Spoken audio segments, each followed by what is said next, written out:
Hey guys! Today's video is a video that I've been excited about making for quite a while now. If you watch my videos regularly, you might know that this summer I'm trying to switch up my style a little bit. I'm pushing the boundaries, I'm getting out of my comfort zone a bit, and I'm basically trying to just revamp my entire summer wardrobe. However, everyone loves a bargain, including this girl. So in today's video, I'm going to be sharing with you how I'm revamping my summer wardrobe without breaking the bank. So without further ado, let's get started. So the first way you can start revamping your summer wardrobe on a budget is by using online money saving apps. I think it's a given that we all love saving money. Most of the items in my wardrobe I either got on sale or I got really cheap, especially my basic items like t-shirts, things like that, but I'll get onto that more later in the video. I'm not gonna lie, at this point I feel like I'm a pro shopper, and one of the ways I save money when I'm adding items to my wardrobe is by using the free website and app ShopTagger. I'm actually working with ShopTagger today, so thank you very much for sponsoring this video.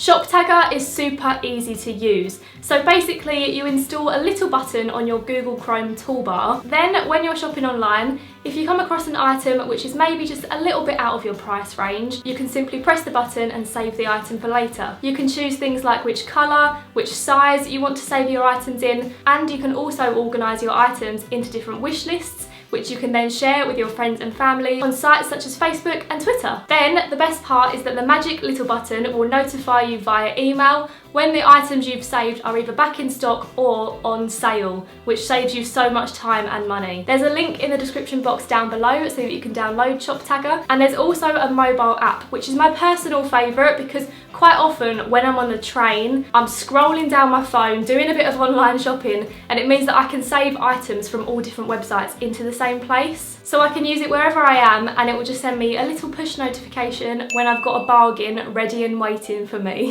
So if this app sounds like something you're interested in, there is a link down in the description below. I highly recommend you go and check it out. It has saved me so much money already, and I love that you never miss out on a bargain on the items you've got your eye on. Fab, love it. So my first tip, online money saving apps. Can't go wrong. My second tip for saving money while you're revamping your summer wardrobe is don't be scared to jazz up items yourself. Get yourself some basic t-shirts combined with a pack of iron-on patches, and you've got yourself a little applique number. I just picked up a pack of 6 or 7 iron-on patches from Amazon, and then I also got myself some basic white and black t-shirts. This is honestly so easy to do. Like, if I can do it, anyone can do it. All you have to do is hold a warm iron over the patch. Obviously make sure you're putting it in the right place first. Iron both sides of the piece of clothing and do not touch the patch until it is cooled down, because then that means it is definitely stuck. It is so easy to do, and it really changes something from a super basic piece of clothing into something which you definitely pay more for if you haven't done it yourself, and it looks super cute, so always a bonus. My next top tip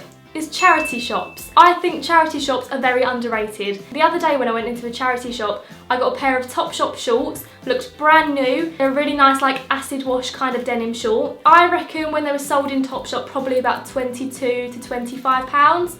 Guess how much I got them for?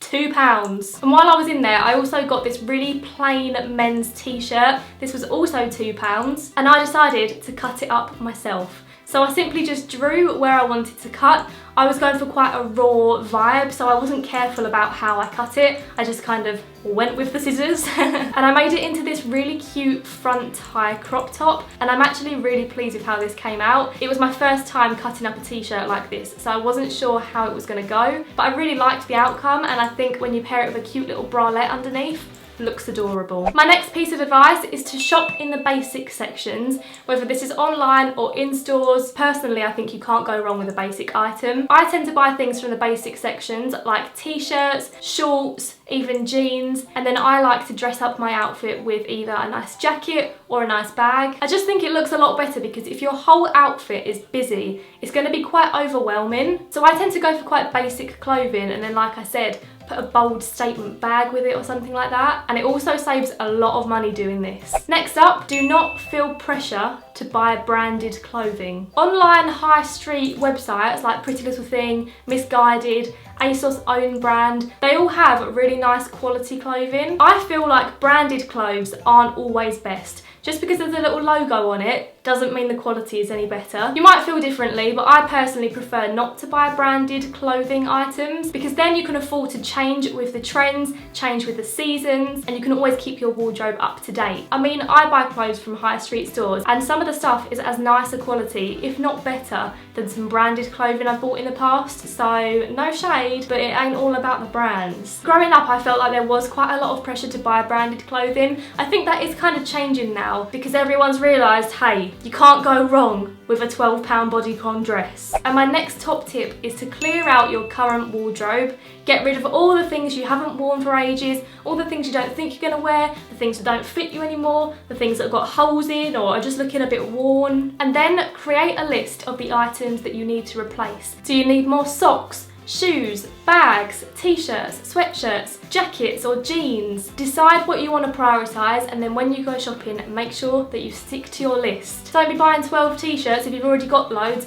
but you actually really need a couple of new pairs of jeans. You've got to prioritise what you need in your wardrobe and what you don't need. This is going to save you a lot of money because you're not buying things that aren't necessary. And I know it sounds a bit granny-ish to make yourself a little shopping list, but just relish in your inner granny. I relish in mine. I go shopping with a little list on my phone of the things that I need to get, and every time I don't find myself going astray. And then my final piece of advice is for when you are out shopping. I think it's really important to decide which items you're happy to splash the cash on and which items you want to save on. For me personally, jackets and shoes are worth investing in. I tend to spend a bit more money on those two things than I do on other items of clothing because I just think with shoes, they've got to be comfortable for me to wear. If they're not comfortable, it's not even worth spending a couple of pounds on them. And jackets, well, they need to do what a jacket is supposed to do. You've got to keep you warm and dry. But also, like I said before, I tend to use jackets as like my bold statement with quite a plain outfit. So that's another reason why I personally don't mind spending a little bit more on a jacket. Whereas for me, I get through so many t-shirts, so many pairs of jeans, so many sweatshirts that I just don't like spending a lot of money on those things. For you, it might be really important to spend a lot of money on a pair of jeans. I think everyone's just got to decide which items they don't mind investing in, and then the rest, you can pretty much go for basics. I would rather save money on t-shirts and then spend that money on a jacket. That's just my personal preference though. But figuring out what I like spending my money on has helped me budget a lot and has saved me a lot of money. And that brings us to the end of my top tips for revamping your summer wardrobe on a budget. I hope that some of you found this really helpful, and I hope that you enjoy your new summer wardrobe. Go out and push yourself, step out of your comfort zone, get out your little box, try something new without breaking the bank, and I guarantee you won't regret it. Also, if you're a literal online shopping addict like I am, don't forget to go and check out ShopTagger. It is linked in the description down below. But anyway, I hope you enjoyed this video. If you did, please give it a big thumbs up. Let me know in the comments down below if any of you have any more shopping advice. We can all just help each other in the comments section down below. Do subscribe to see my future videos, but for now, thanks for watching. Have a lovely week, and I'll see you again in my next video. Bye!